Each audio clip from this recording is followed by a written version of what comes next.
What will the coming weeks hold for Secretary of State Hillary Clinton following treatment of a blood clot in her head? We have two experts in the medical field to help us weigh in here on the News Hub. The first is Dr. Raj Narayan. He is neurosurgery chair at North Shore University Hospital in Manhasset, New York. We also have Tom Burton. He reports on the medical field for us at the Wall Street Journal. He's based in Washington, D.C. Thank you so much to you both for being with us, and Happy New Year. Tom, let me start with you. What is the current state of affairs with Secretary of State Hillary Clinton? What do we know? I know information has been a bit difficult to come by about her condition.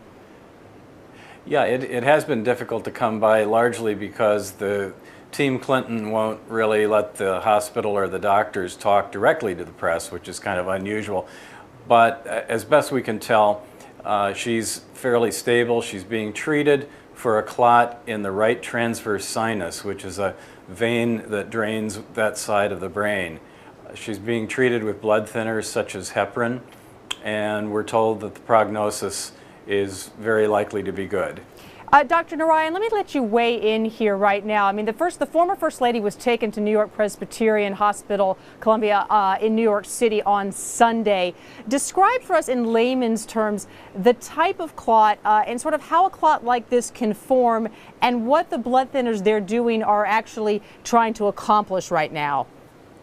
The clot is inside the vein, and the reason for the blood thinners is to try to prevent the clot from getting any bigger. Obviously, the size of the clot and its location right now is compatible with the secretary being completely awake and normal.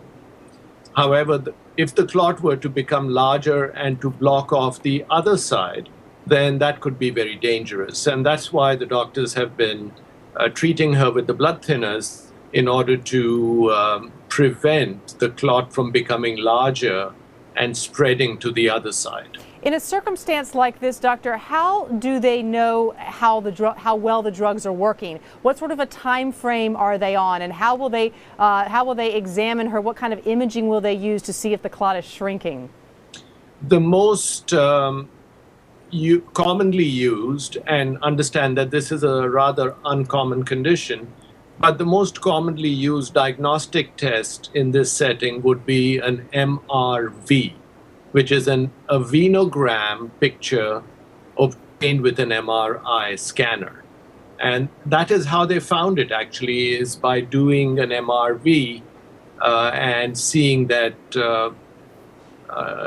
Secretary Clinton had developed a clot in the transverse sinus on the right side.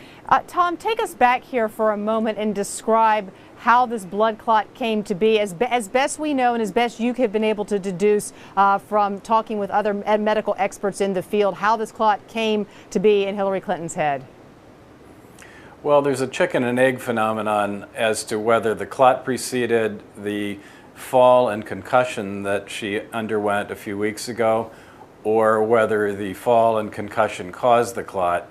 I think in this case I've been able to determine pretty clearly that doctors believe the clot resulted from the concussion and the fall, and it resulted largely from possibly a hairline fracture in the bone adjacent to the vein. And when that fracture heals itself, the new bone cells can irritate and agitate the vein. The vein gets inflamed, and inflammation either causes or dislodges an existing blood clot. And just to recap for folks who may not have followed this, Mrs. Clinton had fallen ill from a stomach virus that had resulted after a European trip earlier in December. That virus had led to some dehydration, which then caused her to faint and fall and suffer this concussion. Dr. Narayan, let me jump back to you. At what point do the doctors say the blood thinners are working well enough, she can be released, and once she is released, what kind of treatment do they continue at that point? So the purpose of keeping her in hospital is to get the blood thinners to start acting adequately. And there are usually two different types of blood thinners that are used. One is heparin, and that is used initially to get the blood thinned out, so to speak, immediately. And then Coumadin or some equivalent off Coumadin, which is used on a more long-term chronic basis and is given by mouth. So typically you start the patient off on both these medicines, and then once the Coumadin starts to act, and that typically takes 3, 4, 5 days, then the heparin is stopped and the patient is left on Coumadin. And generally, in this particular condition, the Coumadin is continued for typically 3 to 6 months.